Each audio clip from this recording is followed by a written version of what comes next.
오늘 마태복음 25장 말씀을 내려오시면 됩니다. 제가 여기서 할 수 있거든요.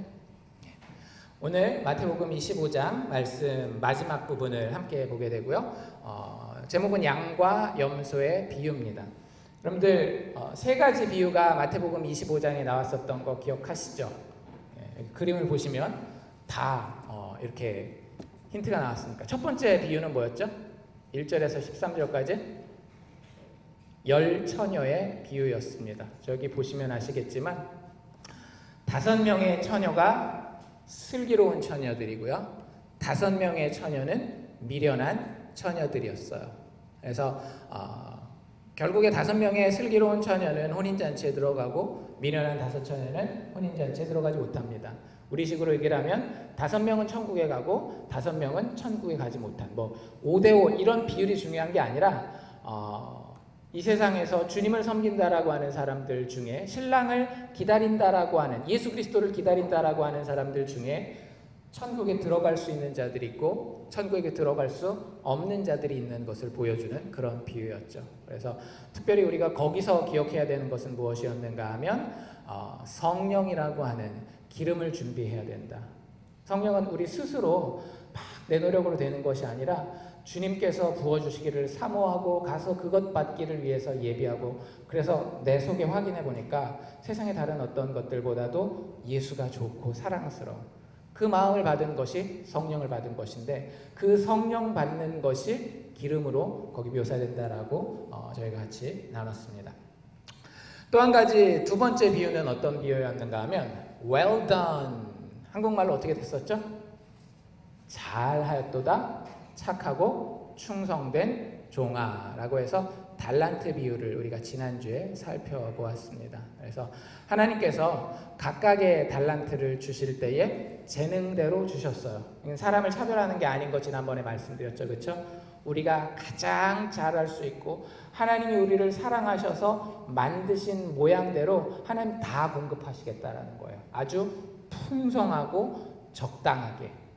그래서 주인의 즐거움에 참여하게 된 종들이 있었고요. 주인의 즐거움에 참여하지 못하는 종들이 있었습니다. 둘의 차이는 어떤 차이였어요? 주인의 즐거움에 참여하지 못한 자는 주인을 제대로 알지 못하는 자였죠. 주인에 대해서 1대1 거래 관계로만 계속 살펴봤던 그런 한 달란트 받았던 종은 주인의 즐거움에 참여하지 못하고 쫓겨나서 바깥 어두운 데서 이를 갈며 있게 되고요. 반대로 2달란트 받은 자, 5달란트 받은 종들은 주님께 와서 정말로 기쁜 마음으로 이 주인이 얼만큼 좋은 주인인지를 알아서 그 주인에게 자기가 얼마를 해왔건 5달란트를 더 벌어왔건 2달란트를 벌어왔건 부끄러움도 없고 교만함도 없고 그저 순수한 사랑의 마음으로 그 주인에게 본인들의 마음을, 그리고 그 마음 가운데 드러난 주인에 대한 지식을 표현하는 것을 우리가 볼 수 있었습니다. 오늘 마지막 우리가 살펴보게 되는 비유는 양과 염소의 비유입니다. 양과 염소의 비유라고 이제 제가 설명은 붙였지만 사실 이 세 번째 교훈은요, 비유는 아니에요. 비유는 어떤 걸 비유라고 이야기를 하는가 하면 마치 뭐와 같다라고 해서 열 처녀가 주인을 기다리는 것이, 신랑을 기다리는 것이 천국과 같다, 마치 뭐뭐와 같다, 이렇게 얘기를 하는데, 자세히 읽어보신 분들은 아시겠지만 오늘 이야기는요, 천국은 양과 염소를 가르는 것과 같다, 그렇게 얘기하지 않아요. 그냥 천국에 예수님이 오실 거고, 그 오셨을 때 목자가 밤에 잘 때 보면 양과 염소를 나누거든요. 양과 염소 나누는 것처럼 예수님 오시면 예수님이 왼편에 오른편에 의인과 악인을 나눌 거야. 천국 갈 사람, 지옥 갈 사람을 나눌 거야. 그래서 그 장면을 그대로 묘사하고 있는 거예요. 여러분들, 오늘 이야기는 굉장히 엄중한 경고입니다. 비유는 우리가 어떻게 빠져나갈 구멍이 있죠. 그렇죠? 이렇게 비유니까 설마 이것까지 비유하겠어? 이렇게 생각하는 부분들이 있지만, 이거는 정확하게 예수님이 다시 오셔서 마지막 날 우리를 심판하실 때에 무슨 일이 일어났는지를 그대로 써놨다라고 보시면 돼요. 그러니까 세 가지 경고가 다 마지막 심판 때에 대한, 종말에 대한 경고지만 이 세 번째 경고가 가장 엄중한 경고입니다. 인자가 모든 천사와 함께 온다라는 거예요. 예수님이 한 번 이 땅에 오셨었죠. 그때는 어떻게 오셨어요? 응애 하는 아기의 모습으로 아주 낮고 겸손하게 오셨습니다. 우리가 이걸 예수님이 첫 번째 오셨다 그래서 초림이라고 얘기를 해요. 초림. 근데 그 예수님이 십자가에서 죽으시고 다시 살아나셔서 어떻게 되셨어요? 하늘로 올라가셨잖아요. 여러분들, 우리들은 예수님 믿는다라고 하는 사람들은 다 어떤 사람들인가 하면 그 올라가신 예수님이 다시 오실 것을 기다리는 사람들입니다. 여러분들 그거 알고 계셔야 돼요. 우리가 지금 어떤 기쁨을 누리건 간에, 어떤 즐거움과 어떤 좋은 물질들을 누리고 있건 간에 상관없이 예수님이 이 땅에 오실 때에 내가 누리고 있는 것에 100배, 1000배, 10,000배, 100,000배 더 좋은 것으로 우리의 삶 가운데에 채워주시리라라고 하는 소망을 가지고 사는 사람들이 그리스도인들이에요. 예수님 다시 오셔요. 그 다시 오시는 것을 다시 오신다 해서 재림이라고 부릅니다. 오늘 이 본문이 그 예수님 다시 오시는 재림에 대한 이야기를 하는데, 이때는 응애 해서 아이고 귀여운 애기네 이렇게 오신다라고요? 아니라고요. 우리가 읽은 데 보면 31절에 인자가 올 때는, 두 번째 오실 때는요, 자신의 영광으로 오신다라는 거예요. 여러분들이 지금까지 만나본 사람 중에서 가장 영광스럽게 여러분들의 삶 가운데에 다가온 사람, 혹은 여러분들의 삶을 지나갔었던 사람 한 명만 한번 생각해 보십시오. 대통령이 뉴욕 맨하탄에서 리무진 타고 쫙 유엔사 들어가는 거 본 적 있어. 이런 사람들. 그런 사람들을 가끔 얘기 듣거든요. 그럼 막 자기가 대통령도 아닌데 되게 자랑해와가지고 야 리무진 쫙 가고 교통 다 통제하고 막 그러더라. 짱 멋있더라. 근데 인자가 오실 때 그런 영광으로 오시는데, 그 정도 영광과는 비교할 수도 없을 정도로 큰 영광으로 오십니다. 온 우주를 가득 채우고 우리의 상상으로는 감당할 수 없는 일들을 하나님의 명령에 따라 감당하는 천사들이 다 예수와 함께 이 땅에 온다라고 하는 거예요. 잘 생각해 보세요. 하나님의 모든 영광을 담은 천사들이 하나도 빠짐없이 예수님의 재림 때에 우리 앞에 함께 나타난다라고 하는 겁니다. 더 이상 겸손과 낮아짐의 예수의 모습이 아니라 지극히 높고 가장 영광스럽고 죄인들이 그 앞에 도저히 설 수 없는 거룩하고 두렵고 떨림 가운데 만날 수밖에 없는 그 모습으로 예수님이 이 땅에 다시 오신다라고 하는 거죠. 그리고 그때 예수님이 오셔서 하시는 일이 있대요. 뭐 하신대요? 영광의 보좌에 딱 앉으시면 32절에 이렇게 이야기를 하고 있죠. 모든 민족을 그 앞에 모으고, 모든 민족이니까 빠지는 사람이 있어요, 없어요? 저희 교회 다니는 사람들 중에 그 누구도 뒷문으로 천국 들어갈 사람은 아무도 없습니다. 줄이 아무리 길어도, 여러분들 애플스토어에 줄이 길다고 뒤에 있는 사람들은 그냥 박스 하나씩 던져주는 거 있어요, 없어요? 없죠. 무조건 기다려서 그 앞에 서 있는 사람을 만나야 되는 것처럼 마지막 예수님 오시면 한 사람이 그 예수님의 심판 보좌 앞에서 주님을 만난다라고 하는 거예요. 모든 민족을 그 앞에 모으는데, 모으고 나서 어떻게 하느냐? 각각 분별하기를, 그 사람들을 골라놓는다라는 거예요. 오케이, 너는 이쪽, 너는 이쪽. 내가 어떻게 분별하는가 하면 목자가 양과 염소를 분별하는 것 같이 분별한다라고 하는 겁니다. 가운데는 있어요, 없어요? 없어요. 양 아니면 염소, 오른쪽 아니면 왼쪽입니다. 여러분들 심각하게 생각하시고 들으셔야 돼요. 그래서 33절에 보면 양은 그 오른편에, 염소는 그 왼편에 두겠다라고 이야기를 합니다. 본격적으로 어떤 일이 일어나는지 저희가 보게 될 텐데요. 먼저 주의점을 하나 말씀드릴게요. 많은 분들이 이 성경책을 읽고 어떤 결론을 내리시는가, 이 이야기 아시는 분들 있죠, 그렇죠? 이게 처음 보는 분들도 계시겠지만 아시는 분들도 분명히 있을 겁니다. 근데 이 이야기를 읽은 많은 분들이 무슨 생각을 하는가 하면요, 예수 믿는 것만 중요한 게 아니라 착하게 살아야 되는구나.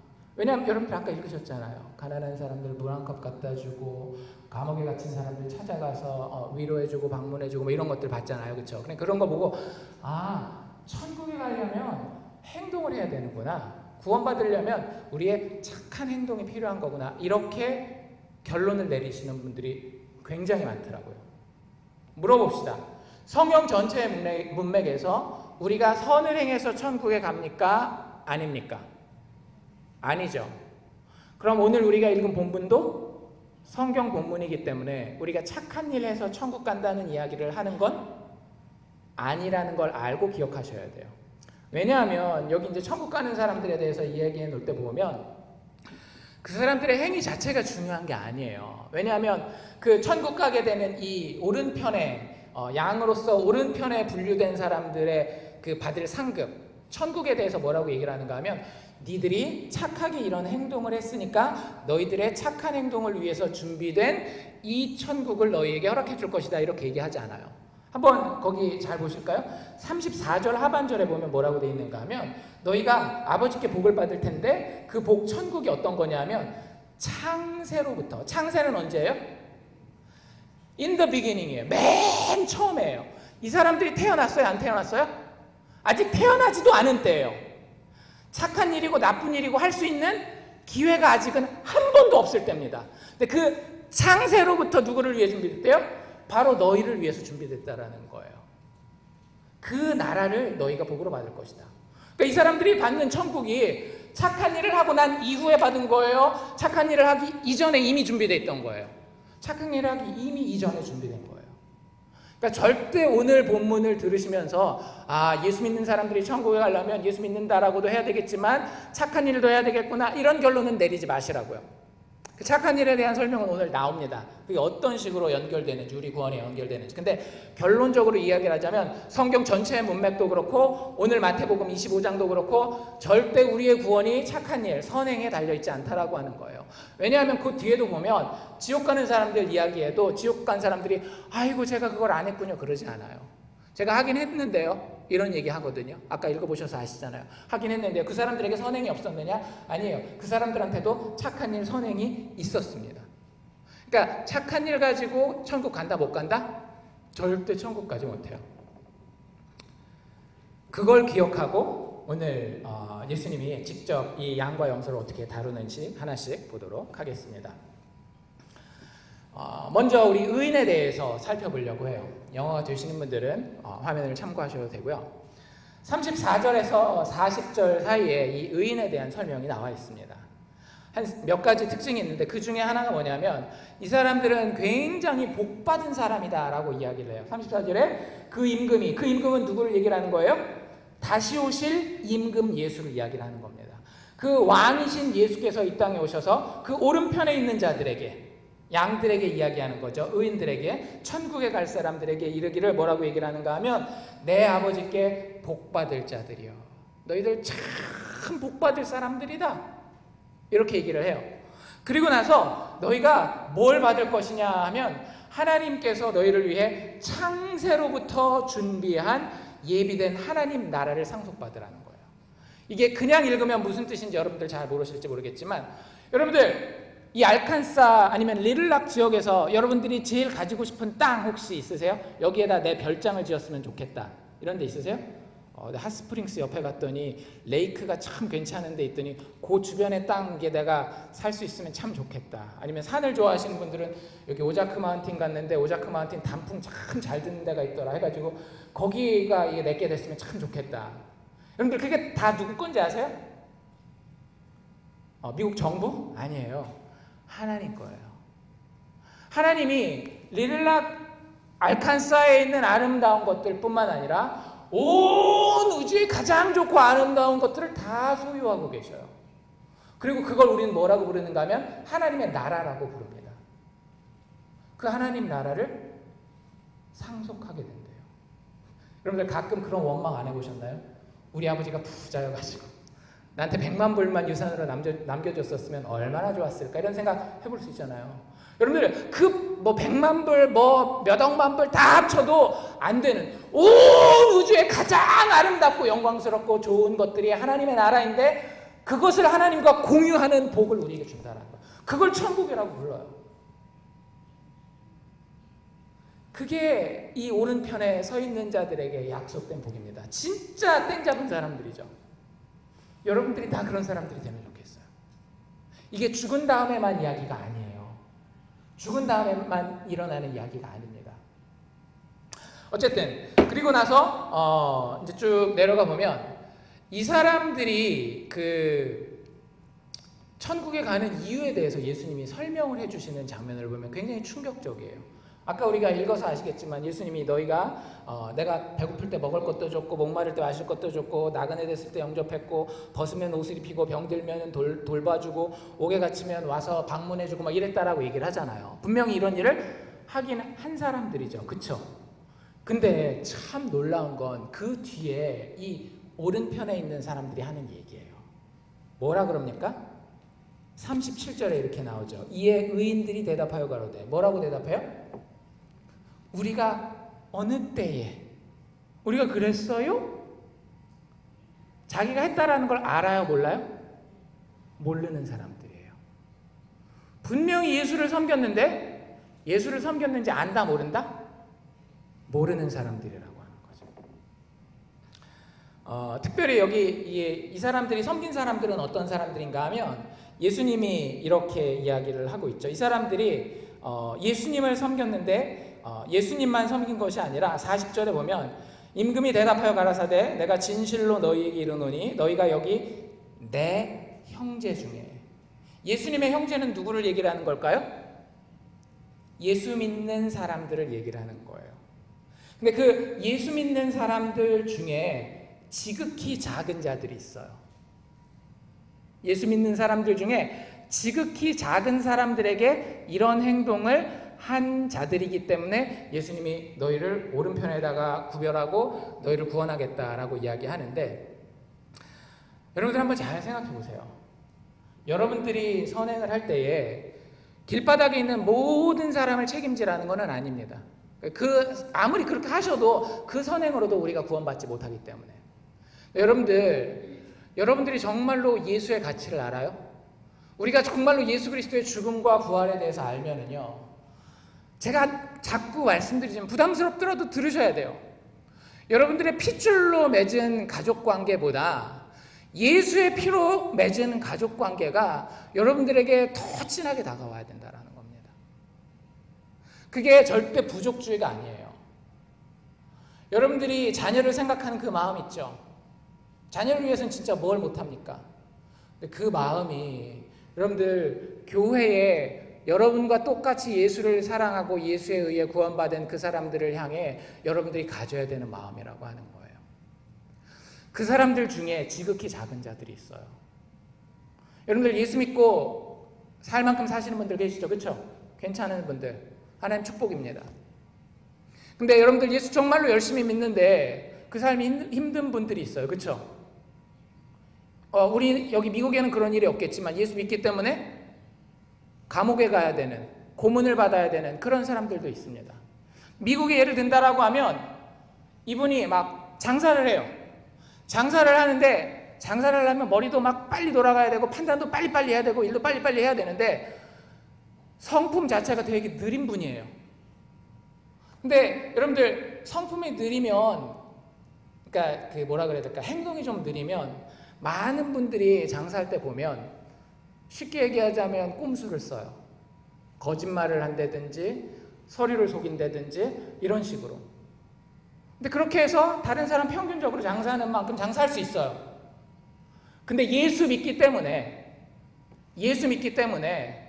그런 거 하지 않고 정직하게 장사하고 주님 주시는 것만큼만 받아서 그 삶이 곰핍하고 어려운 사람들이 있습니다. 여러분들 그 사람들 가서 손가락질하면서 야 무슨 너 장사 그 정도밖에 못하냐 그러시면 안 된다라는 거예요. 그 사람이 정직하고 그 사람이 하나님 앞에서 예수 그리스도의 가치대로 삶을 살려고 할 때에 때로는 다른 사람들한테 무시받는 삶을 살 수도 있고요. 경제적으로 손해보는 삶을 살 수도 있어요. 근데 그 사람들이 여러분들 눈에 보여야 되는 거예요. 단도직입적으로 말씀드리죠. 하나님이 여러분들을 이쁘게 보셔서 돈을 많이 주셨어요.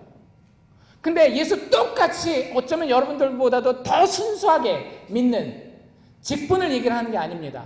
뭐 장로 직분이나 뭐 이런 걸 얘기를 하는 게 아니에요. 여러분들 보시면 이 사람 진짜 예수 아니면 안 되겠구나 하는 분들이 있어요. 근데 그런 분들 중에 어려운 분들이 있을 거란 말이에요. 미국에서 영주권 해야 되는데 시민권 해야 되는데 그거 영어도 안 되고 그 다음에 변호사를 사자니 돈도 안 되고 그럼 여러분들이 하나님이 주신 축복이 있어요. 그분이 예수 믿기 때문에 어떻게 꼼수 안 써요. 그래서 길을 헤쳐나가지를 못해요. 그래도 기도하면서 울면서 하나님 앞에 엎드리고 있어요. 그럼 그거 누가 도와야 되는 거예요? 진짜 예수 믿는 사람이 도와야 되는 거예요. 여러분들, 진짜 예수 믿는 사람들이 예수 믿는 사람을 돕지 않으면요, 그 예수 안 믿는 거예요. 예수님과 우리가 그 의의 피로 하나 된 걸 알았기 때문에 우리가 지옥불에 가는 걸 도저히 볼 수가 없어서 자신의 모든 것을 이 땅에 와서 버리지 않았습니까? 그게 우리가 받은 구원이잖아요. 우리가 진짜 그 구원을 받았어요. 만약에 여러분들이 진짜 그 구원 받은 분이에요. 그러면 여러분들이 그 예수를 보고 그 예수 때문에 고난받는 사람들, 그 예수 믿는 것 때문에 목마르고 굶주리고 감옥에 갇히고 매맞고 하는 사람들을 그냥 내버려 둘 수가 없다라고요. 이 사람들의 행동은요, 되게 자연스러운 행동이었습니다.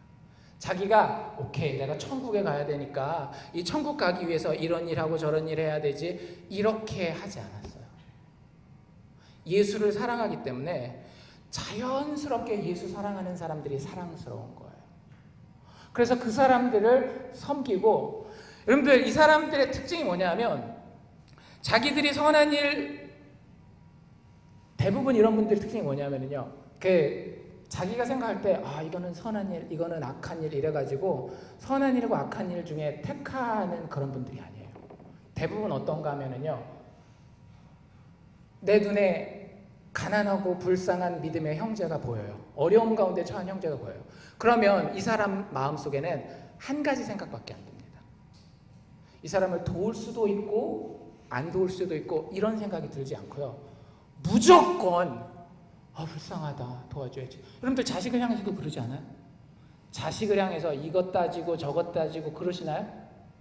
제가 이번에 저희 아이들 놓고 오면서도 뭘 더 해줄 수 있을까? 아무것도 안 따지더라고요. 제 통장 잔고가 중요한 게 아니에요. 단 한 가지 생각밖에 없어요. 어떻게 하면 그 사랑하는 사람을 도울 수 있을까? 섬길 수 있을까?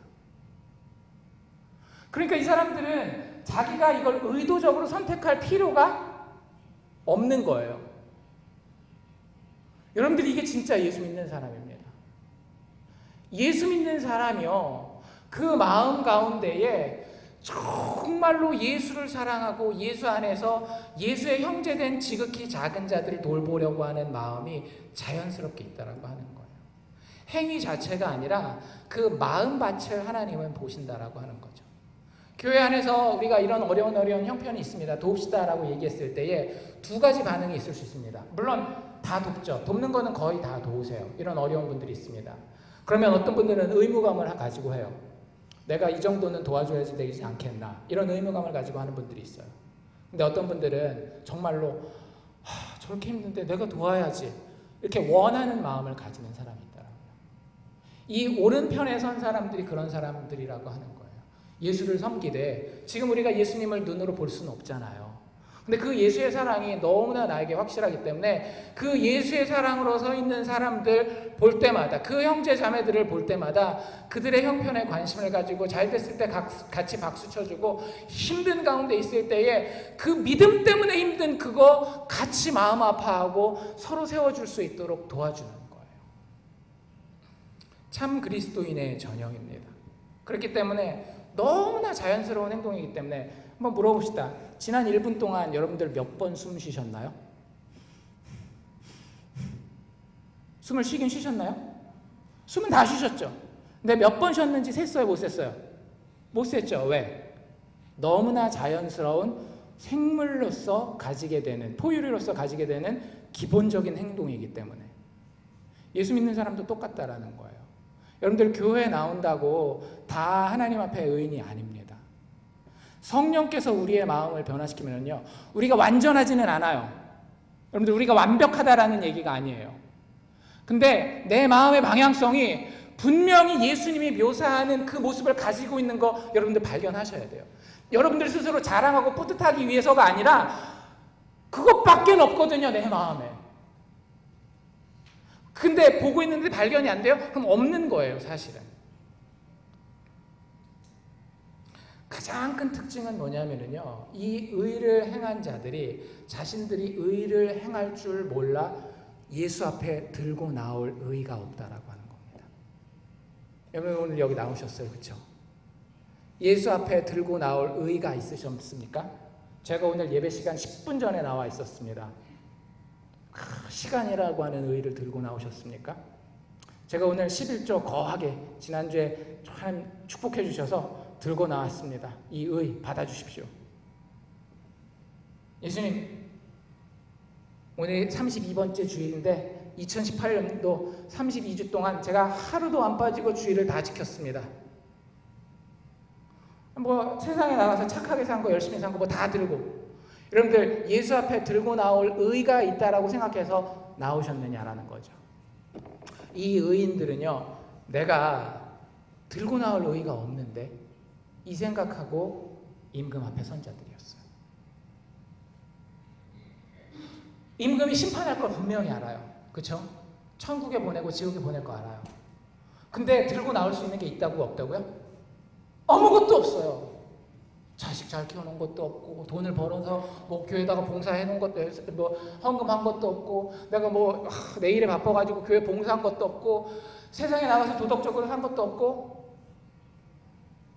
그런데 나왔어요. 자기 생각에는 그래요. 자기 생각에는 아무것도 이 임금을 위해서 한 게 없이 나왔어요. 그럼 여러분들 어떻게 나오겠어요? 어떻게 그 심판대 앞에 서겠느냐라고요. 하나밖에 없지 않겠어요? 심판주이신 그 임금 발 앞에 바싹 엎드려서 주님, 그래도 믿을 건 주님밖에 없습니다. 주님밖에 없습니다. 주님의 의가, 주님의 아름다움이 저의 의요 저의 아름다움입니다. 제가 스스로 들고 나올 것은 아무것도 없습니다. 예수의 의와 예수의 은혜만 의지할 수밖에 없다라고 하는 거죠.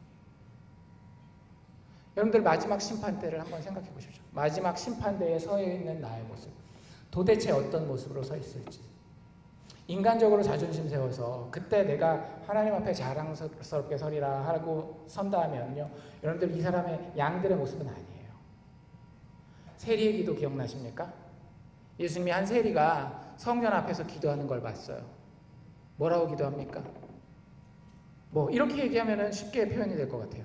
주님을 위해서 제가 한 게 없습니다. 가슴을 치면서 머리를 뜯고 옷을 찢으면서 정말로 낮아지고 겸손하고 불쌍할 정도로 주님 앞에 서요. 그래서 주님 앞에는 나오거든요. 여러분들 그런 모습으로 오늘 예배 자리에 서셨어요.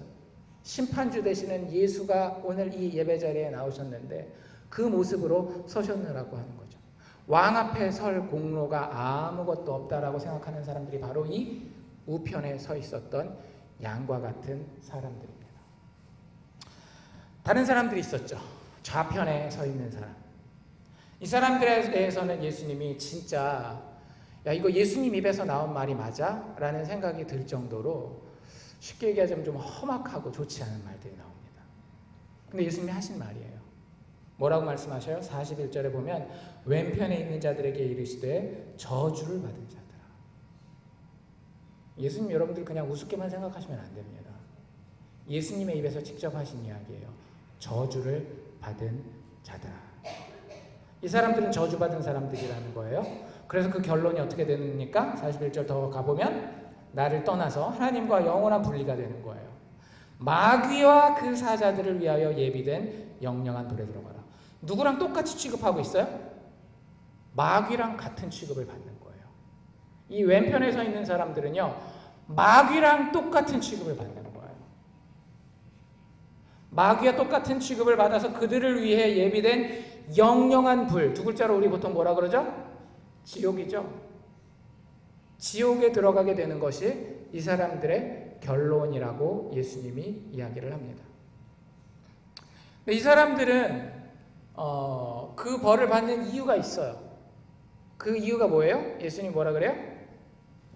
내가 배고플 때 니들 신경도 안 썼고, 내가 목마를 때도 신경 안 썼고, 뭐 감옥에 갇혔을 때도, 병에 들었을 때도 니들 아무것도 신경 안 쓰더라? 니들 사는 거 바빴지? 그래 너는 니들 삶이 바빴으니까 이제 니들이 가야 될 길을 가. 쉽게 얘기하면 이렇게 얘기를 하는 거예요. 근데 참 놀라운 건 뭐냐면요, 이 사람들의 반응이라고 하는 거죠. 이 사람들의 반응이라고 하는 거죠. 이 사람들이 뭐라고 반응하고 있죠? 44절에 저희도 대답하여 가로되, 저희도 대답하여 가로되. 44절 뭐라고 대답해요? 주여, 우리가 어느 때에 주의 줄이신 것이나 목마르신 것이나 나그네 된 것이나 벗으신 것이나 병드신 것이나 옥에 갇히신 것을 보고 공양치 아니하도이까. 이 얘기를 잘 들어보면 이 사람들 평상시에 착한 일을 한 사람들이에요? 안 한 사람들이에요?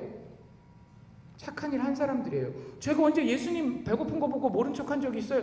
예수님 배고프면 제가 다 했죠. 교회 중요한 일 있으면 제가 다 했죠. 밖에 저희 교회 이름 내야 되는 그런 일 제가 다 하지 않았습니까? 이런 얘기예요. 예수님의 영광을 위해서 이 교회가 빛나는다면 제가 새벽도 마다 않고 철야도 마다 않고 와서 다 하지 않았습니까? 자기들 생각으로는 예수님을 섬겼다 안 섬겼다? 자기들은 분명히 예수님을 섬겼다라는 거예요. 근데 예수님의 기준에서는 이들은 예수를 섬긴 겁니까? 안 섬긴 겁니까? 안 섬긴 거예요. 이유가 뭐예요? 너희가 이 지극히 작은 자 하나에게 안 한 것이 나에게 안 한 것이기 때문에 그런 거야.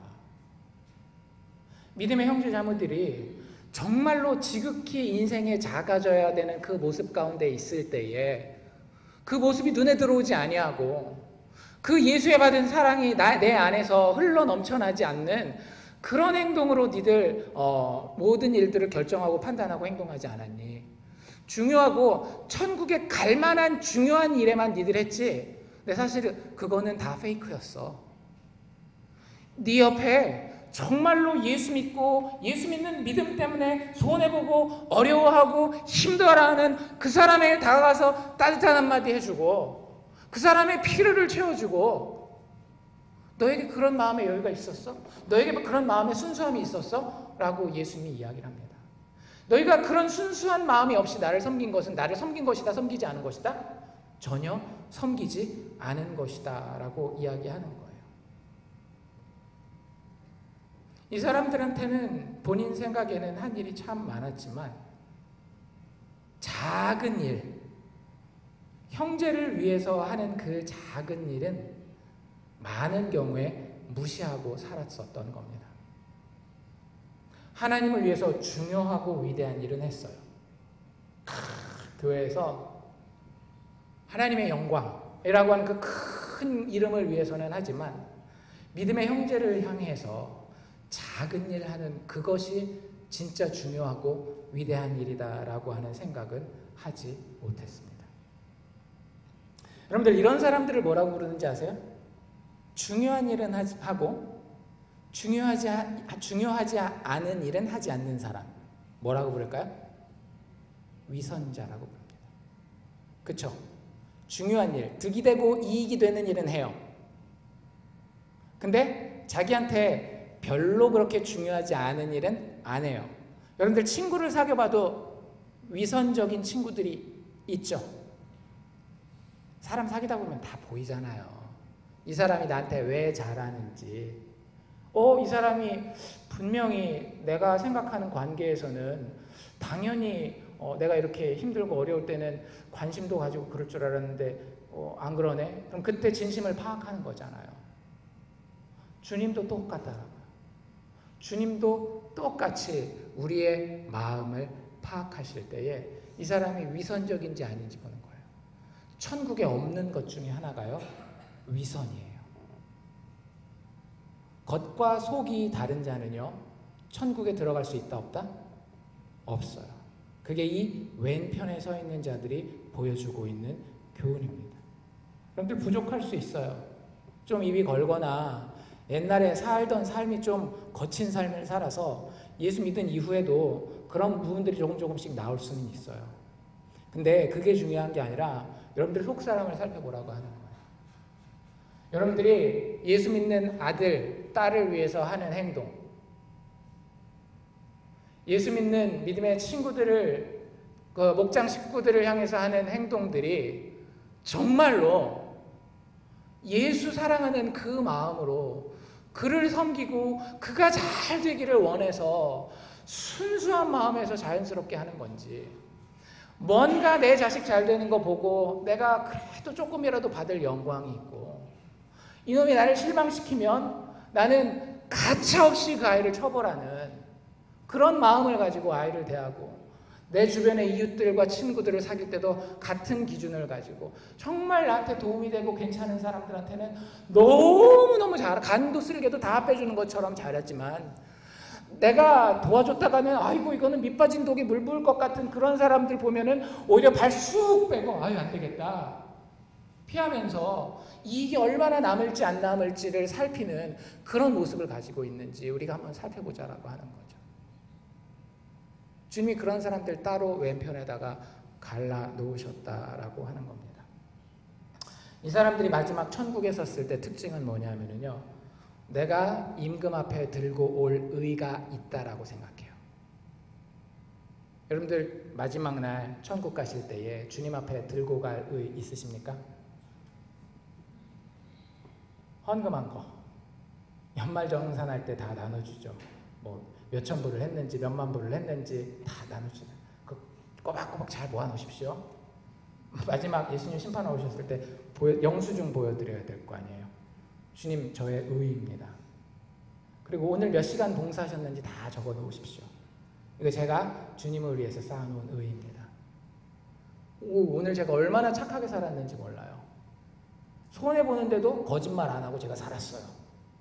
근데 그게 여러분들 머릿속에 차곡차곡 쌓이는 사람이 있어요. 아까 그 사람들은 어땠어요? 의인들은 하나도 안 쌓였죠. 다 날아가고 저는 가진 의의가 없는데요 이랬잖아요. 근데 여러분들 잘 생각해 보세요. 자식한테 한 것도 기억하는 사람들이 있어요. 항상은 아니더라도 그런 것들이 자주 기억날 수가 있습니다. 부모한테 한 거, 남편한테, 아내한테 자기가 한 거, 그래가지고 나중에 싸울 때는 어때요? 10년 전 이야기까지 더 서운한 거 다 끌어내요. 여러분들 그게 뭐의 증거인지 아세요? 자기의 의의가 남아있다라는 증거예요. 여러분들 부부싸움 할 때 그 과거 이야기를 꺼내는 그게 이유가 뭐냐면요, 재판정에 선 거예요. 재판정에 섰는데 자기한테 유리한 증거들을 다 꺼내놓는 겁니다. 내 의의가 이런데 왜 나를 제대로 대접하지 않았느냐라고 그거 다 꺼내놓는 거예요. 여러분들 제가 장담하건대요, 인간관계에서 여러분들이 그렇잖아요. 그러면 거의 100% 하나님 앞에 여러분들 그렇게 섭니다. 그래서 절대 인간관계를 우습게 보시면 안 돼요. 예수님이 네가 나를 잘 믿어서 천국에 보낸다라고 얘기하지 않고 결론은 뭐예요? 네가 이런 행동을 했기 때문에 내가 너를 의롭게 본다 이렇게 얘기를 하시잖아요. 근데 그 이유가 뭐냐면 우리가 진짜 예수에 의해서 마음이 변하잖아요. 예수에 의해서 마음이 변하면요 행동이 안 변할 수가 없어요. 내가 하나님을 사랑하는 방식을 예수에게서 배웠는데 그 방식이 주변에 있는 사람들에게 표현이 안 된다? 성령 받지 못한 거예요. 기름이 준비되지 않은 겁니다. 하나님을 하나님으로 제대로 알지 못하고 여전히 내 의를 들고 와서 임금 앞에 내 의를 자랑하는 거예요. 저는 이렇게 들고 올 의가 있습니다. 마지막 날 주님 심판대 앞에 설 때 이 사람들 어떻게 서겠어요? 고개 뻣뻣이 들고 설 겁니다. 우리 중에는 절대 그런 자가 없기를 바랍니다. 마지막 날 천국 보좌 앞에 설 때에, 그 심판 보좌 앞에 설 때에 고개 뻣뻣이 들고 제가 그래도 장로했는데, 제가 그래도 교회 봉사를 얼마나 했는데, 제가 그래도 뭐 얼마나 했고 얼마나 착하게 살고 얼마나 손해봤는데, 그렇게 서는 분은 아무도 없기를 바라요. 다 잊어버리십시오. 이 사람들 고개 뻣뻣이 들고 자기의 의를 의지해서 주님 앞에 섭니다. 세리가 아까 기도했다라고 얘기했죠. 그 세리가 기도하는 그날 성전 안에 누가 또 기도하고 있었는가 하면 한 바리새인이 기도하고 있었어요. 서기관 바리새인. 얼마나 성경을 잘 알고 얼마나 하나님 일이라고 하면 막 나서가지고 열심히 일하는 사람인지 몰라요. 바리새인들, 서기관들. 그 바리새인이 기도할 때 어떻게 기도했을까요? 주님, 저에게 이러이러한 공로가 있습니다. 이런 선한 일을 했습니다. 예수님 그거 보고 콧방귀도 안 뀌십니다. 여러분들 여기 주일날 교회 나와 있다라고 내가 천국 갈 거라고 절대 생각하지 마세요. 기본적으로 인간은요, 신 앞에 서려면 지옥이 내 것입니다. 나는 지옥 가야 마땅합니다. 여기서 인생을 시작하셔야 돼요. 근데 이 사람들은 그걸 모르는 거예요. 내가 그래도 교회도 왔다 갔다 했는데, 우리 집 식구들 다 교회 다니는데, 내가 때로는 거짓말 할 수 있는 상황에 거짓말도 안 했는데, 이러면서 설마 지옥 가겠어? 그렇게 예배드리고 앉아있어요. 그리고 그 모습 그대로 인생을 살아가고요. 그 모습 그대로 주님의 심판대 앞에 서요. 예수님 뭐라 그랬다라고요? 내가 진실로 진실로 너희에게 이르노니 너희에게는 영원한 형벌이 있을 것이다 라고 예수님 이야기하신다라고 하는 거예요. 악인들을 요약하면은요, 왕 앞에 설 공로가 있다라고 생각하는 사람들입니다. 제가 좋아하는 목사님, 마틴 로이드 존스 목사님이라고 하는 분이 이런 얘기를 하셨어요. 영어로 보실 분들은 영어 보시고요. 한글로 하면 이렇게 됩니다. 우리는 정말 값없는 은혜와 값없는 선물에 대해 말하는 것을 기뻐하는가? 여러분들에게 한 명씩 물어봅시다. 여러분들이 지금 그래도 건강한 이유가, 그리고 여러분들이 하나님의 축복 가운데 살다가 마지막 날에 하나님의 축복 가운데에 그 좋은 천국에 들어갈 수 있는 이유가, 내가 한 것 아무것도 없이, 내가 그지라서 값없이 받은 은혜, 값없이 받은 선물로 이 복을 누리고 있고 그 천국에 간다라는 그것에 대해 이야기하는 걸 여러분들 좋아하십니까? 제가 가끔 그런 얘기하죠. 교회에서 식탁 자리에 목사가 이렇게 귀를 기울이고 있으면 마음이 뿌듯할 때가 있고 마음이 쓰라릴 때가 있어요. 마음이 뿌듯할 때가 언제겠어요? 참 내가 별거 아닌데 하나님께서 은혜를 베푸셨습니다. 참 내가 아무것도 한 것도 없고 실수도 많았는데 하나님이 값없는 선물을 주셨습니다. 이렇게 얘기하는 사람들이 있더라고요. 근데 많은 사람들은요, 어떻게 하면 우리의 공로를 쌓을까? 부동산을 하려면 어떻게 어디다가 투자를 하고 어떻게 론을 받아야 되고 공로 쌓을 방법을 나누는 사람들이 있더라고요. 그건 값없는 게 아니에요. 굉장히 머리 쓰면서 자기 값을 치르는 겁니다. 공부하고 노력하고 희생하고. 그런 거 말하는 걸 여러분들 좋아하시는지, 아니면 저 아무것도 아닌데 그리스도께서 나를 위해 죽어주셨습니다. 그리고 그분이 나를 위해 다시 사셨습니다. 그것 때문에 제 인생에 이런 선한 일들이 일어나고 있는 겁니다. 주님만 찬양합니다. 우리는 정말 이 값없는 은혜와 값없는 선물에 대해 말하는 것을 기뻐하는가? 바리새인들은 이런 표현들이 자신을 가난한 자로 만든다라는 걸 알기 때문에 그렇게 이야기 시작하면요, 자기가 별 볼 일 없는 존재가 되잖아요. 내가 좀 열심히 노력했다든지 내가 공부를 좀 열심히 했다든지 이런 자기가 노력한 게 싹 다 사라지는 거잖아요. 그러니까 바리새인들이 되게 똑똑한 거예요. 바리새인들은 이런 표현들이 자신을 가난한 자, 별 볼 일 없는 자로 만든다라는 것을 알았기 때문에 절대로 그거 말하는 걸 기뻐하지 않는다라는 거예요. 그렇죠? 제가 교회에 수년 동안 같이 생활해도요, 예수에 대해서 기뻐하고 자랑하고 감사하는 말을 한 번도 못 들어본 분들이 이 중에 있어요.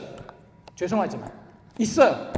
소그룹을 같이 해도 한 번도 그런 얘기를 들어본 적이 없어요. 항상 자기 얘기죠.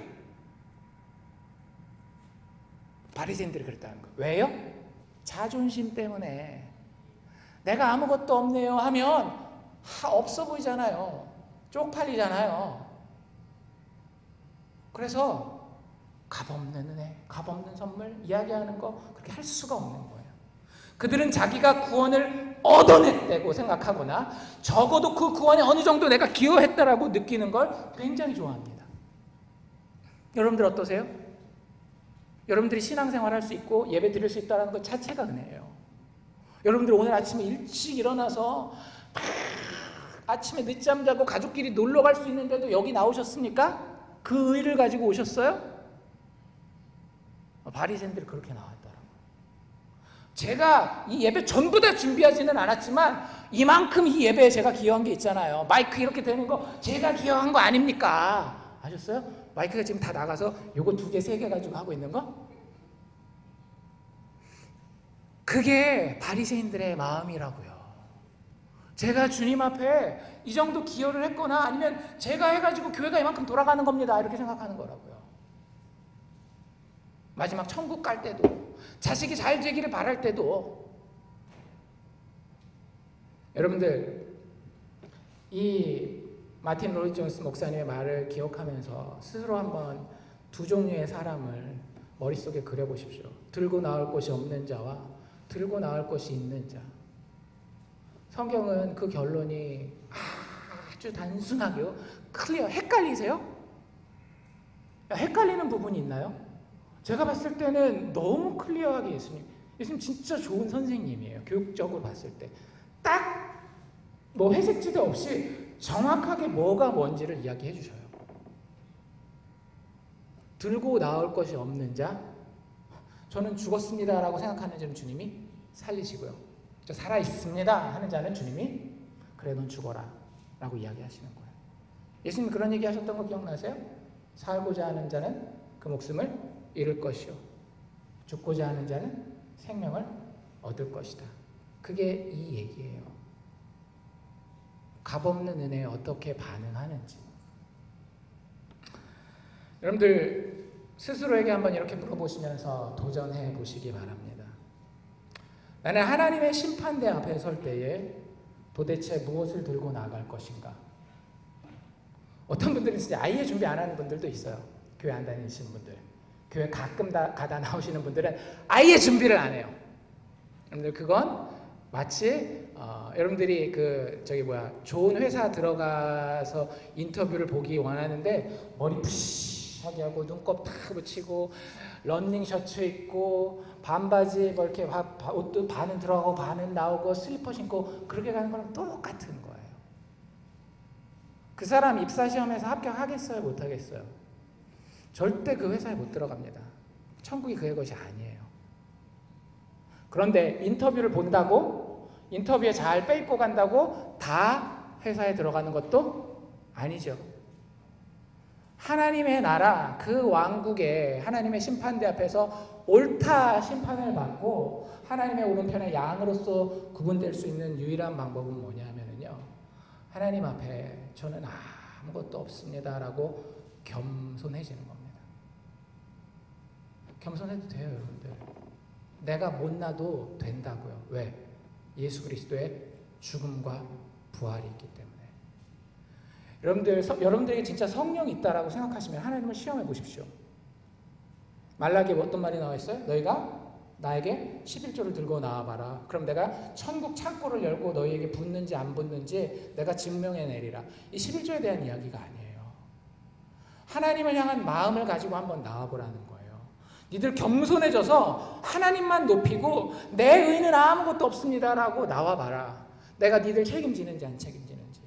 여러분들에게 정말로 성령이 있다라고 생각하시면 진짜로 그렇게 한번 나와보세요. 저 겸손해도 괜찮습니다. 저 별 볼 일 없는 자 돼도 괜찮습니다. 예수만 있으면 됩니다. 예수 십자가 바라볼 때마다 참 좋군요. 저 예수의 모습이 나를 살리셨고 저 십자가에서 죽고 다시 사신 그 천사들과 함께 올 예수의 모습이 나의 모습이 된다라고 하는 것이 얼마나 놀랍고 아름다운지요. 여러분들 그렇게 살아보시라고요. 여러분들의 인생이 똑같을 수가 있는지 세상 사람들이랑 절대 똑같을 수가 없어요. 세상에서 가장 빛나는 보석이 될 겁니다. 세상에서 가장 능력 있는 용사가 될 겁니다. 여러분들 그런 능력 있는 그리스도인이 되셔야 돼요. 천국은 죽은 다음에만 가는 게 아니에요. 여기서 이야기하고 있는 하나님 나라는요, 단지 죽은 다음에 가서 뭔가 막 엄청난 금덩어리를 누리는 것이 아니라 그런 것을 누려요, 우리가 영원히. 근데 그 영원한 것이 내가 믿고 성령 안에 들어가는 순간 이미 내 삶의 일부가 되는 거라니까요. 여러분들 체험하세요. 왜 그걸 체험을 못 하시는지 저는 너무 답답해요. 예수 믿는 학생이면 예수 믿는 학생답게 성령의 능력 가운데에 하나님 저 별거 아니에요. 하지만 주님이 나를 위해서 죽고 다시 사셨으니까 제가 한번 뛰어볼랍니다. 넘어지면 주님 불쌍히 여겨주십시오. 하나님 그 학생 돌보겠어요? 안 돌보겠어요? 여러분들이 사업을 해도 남편 노릇을 해도 아내 노릇을 해도 그 예수 붙드는 자는요, 달릴래 안 달릴래 안 달릴 수가 없다니까요. 그게 천국이에요. 죽은 다음에 영원히도 누리지만 그 천국이 얼마나 힘 있는가 하면 지금 이 세상에서의 삶을 완전히 다 바꿔놔요. 지금 당장 죽어도 좋을 만큼 만족스러운 삶으로. 여러분들 스스로를 테스트해 보십시오. 나는 진짜 뭘 들고 나갈 것인지. 나의 게으름? 아니면 나의 열심? 교회에 대한 봉사? 세상의 도덕적인 깨끗함? 여러분들 그러지 마십시오. 여러분들 인생을 살면서 하나님을 향하여, 교회를 향하여, 사람들을 향하여, 가족들을 향하여 왜 지금의 나를 인정해 주지 않는 거야? 내가 이 정도 의의를 쌓았으면 됐지? 내가 도대체 뭘 더 들고 나오기를 원하는 거야? 내 남편이, 내 아내가, 내 자식이, 내 부모가. 이런 생각하면서 사시지 마시라고요. 여러분들 하나님의 심판대 앞에 어떻게 설지 생각하세요? 하나님의 심판대 앞에 아무것도 자랑할 것 없는 자가 결국에는 하나님의 영원한 복을 받는 것처럼 여러분들이 정말로 하나님의 심판대 앞에 어떻게 설지는 지금 여러분들이 여러분들 주변에 있는 믿음의 형제들 앞에 어떻게 서느냐에 따라 판명되게 돼 있어요. 그게 우리를 구원하는 것이 아니지만 우리가 구원받은 자 되었다라고 한다면 여러분들이 여러분들 주변에 있는 믿음의 사람들에게 예수의 모습으로 살고 있는지 아닌지, 그것이 자연스러워서 내가 한지도 몰라서 여전히 주님 앞에 저는 부족합니다, 여전히 저는 아무것도 들고 나올 것도 없습니다 라고 이야기하는지, 여러분들 스스로를 정말로 심각하고 진지하게 살피실 수 있기를 바랍니다. 다시 한번 여러분들에게 물어봅니다. 여러분들 마지막 날 하나님 앞에 설 때에 뭘 들고 서시렵니까?